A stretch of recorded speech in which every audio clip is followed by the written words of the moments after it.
মহান বিজয় দিবসে মাদারীপুরে দীপ্ত শপথ নিলেন জামায়াতে ইসলামের নেতাকর্মীরা।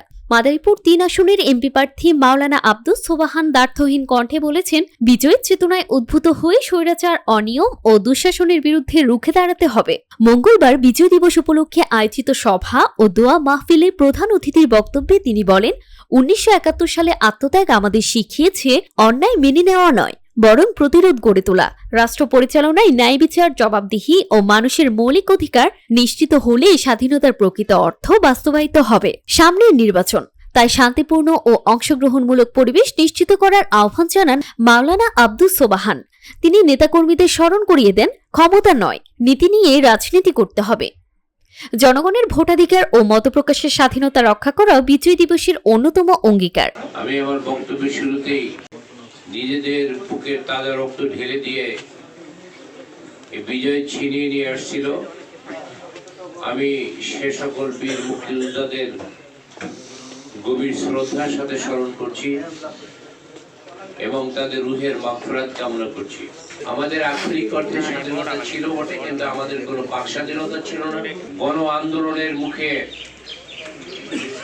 যাদের আত্মত্যাগের বিনিময়ে আমরা এই স্বাধীনতা অর্জন করেছি,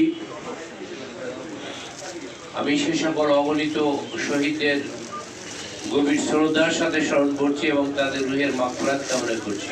যখন কোন স্বৈরাচার ক্ষমতায় আসে, তখন তারা রাষ্ট্রযন্ত্রকে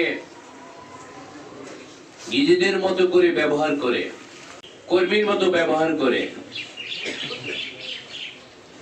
রাষ্ট্রের যে সকল কর্মচারী আছে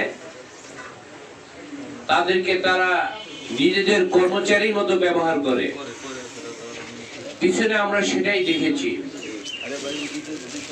আপনারা লক্ষ্য করেছেন যে আমাদের বিচার ব্যবস্থাকে, বিচারকদেরকে এইভাবেই ব্যবহার করেছে, যার দুঃখজনক ঘটনা আমরা দেখেছি যে একজন বিচারক, তিনি বাংলাদেশ থেকে ভারতে পালিয়ে যাওয়ার সময় সীমান্তে কলাপাতার উপর শুয়েছিল। কি দেখছেন আপনারা?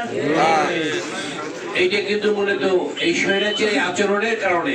অনুষ্ঠানে মুক্তিযুদ্ধে শহীদদের আত্মার মাগফিরাত ও সমৃদ্ধ বাংলাদেশ গড়ার লক্ষ্যে বিশেষ দোয়া করা হয়। পরে বিজয় দিবসের অঙ্গীকার, রুখতে হবে স্বৈরাচার স্লোগানে মুখরিত একটি বিশাল বিজয় র্যালি বের করা হয়।